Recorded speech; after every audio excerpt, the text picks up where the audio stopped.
You know that feeling? That little spark of an idea where you think, what if? We all have them. But, how do you actually take that what if and turn it into a real, living, breathing business? Well, today we're going to go on that journey together. We're going to explore the absolute fundamentals that every single person who's ever thought about starting something needs to know. So here's the map for our little adventure. First, we'll figure out our destination. What even is a business? Then we'll learn the rules of the road, the core characteristics. After that, we'll pack our toolkit with the foundational pillars. Then we'll choose our path, the different business structures, and finally, we'll look at the map for your very first steps. All right, first stop. Let's get our bearings. Before you can even think about building a business, you've got to know what exactly is one. Okay, here it is, the classic textbook definition. A business is the organized effort to produce and sell for a profit. Now, the two words that really matter here are organized, this isn't an accident, it's intentional, and profit. The whole point is to make more money than you spend. Simple, right? But honestly, let's just cut through all the jargon for a second. At its absolute core, business is just a simple exchange of value. That's it. You find a problem that someone has, you solve it for them, and they pay you for that solution. Everything else, all the complicated stuff, it's all built on top of that one simple human idea. Okay, so we've got the definition down. But what actually separates a real business from, say, a hobby you make a little money from, or just selling something one time? Well, there are some rules to this game, some core characteristics that every business has. Generally, any real business has these 5 things going on. It's an economic activity. It happens over and over again. The goal is to make a profit. There's always some risk involved, and it has to create value. Now let's zoom in on one of the most important ones, that idea of regularity. This right here explains it perfectly. If you sell your old bike to your neighbor, that's just a one-time thing. It's a transaction. But if you open a bike shop where you're selling bikes every single day, that's a business. It's that consistent, ongoing nature of the activity that really makes the difference. It's absolutely crucial. So let's say you've got an idea, and yeah, it fits the definition of a business. Awesome. Now what? What are the actual pieces you need to build and manage it? Well, think of it like a toolkit.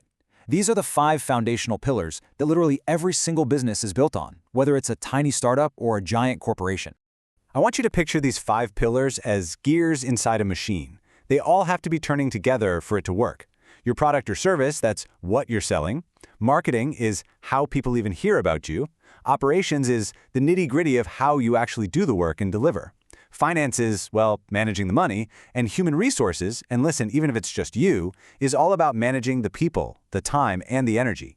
If any one of these gears gets stuck, the whole machine can just grind to a halt. Okay, once you have those internal parts figured out, you've got to decide what kind of container you're going to put your business in. We're talking about its legal structure.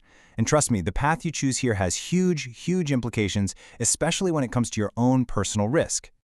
This slide really shows you the big trade-off. On one hand, you have the sole proprietorship. It's super easy to start, but, and this is a big but, there's no legal difference between you and the business. So if the business goes into debt, they can come after your personal stuff. On the other hand, you've got a corporation. It's way more complicated to set up, but it creates this legal shield. The business is its own legal person, which protects your car, your house, everything. So the choice really boils down to simplicity versus protection. Of course, those aren't your only 2 options. A partnership is basically a sole proprietorship, but for 2 or more people who are sharing everything. And then there's the super popular one, the LLC. The limited liability company is kind of like the best of both worlds. It gives you that awesome liability protection like a corporation, but it's way more flexible and has a lot less paperwork. All right, we've talked a lot about the theory, the what and the why. Now for the fun part. Let's get practical. This is your map. This is how you turn that idea floating around in your head into something real. Look, you do not need a 50-page business plan to get started. Just focus on these 5 things. 1, find a real need. 2, see who else is out there. 3, just draft a simple 1-page plan. 4, and this is the most important one, test your idea. Go try to make one single sale. And 5, watch your cash flow like a hawk. Seriously, more businesses fail because they run out of cash than for any other reason. As you get going, please keep this in mind. Being good at business isn't some secret magic you're born with. It's a skill. You learn it by doing it, by practicing.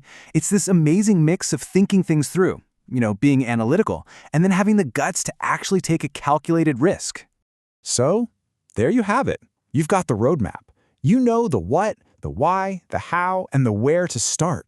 The only thing left now is, well, doing it. So the only real question left to ask is, what problem are you going to solve first?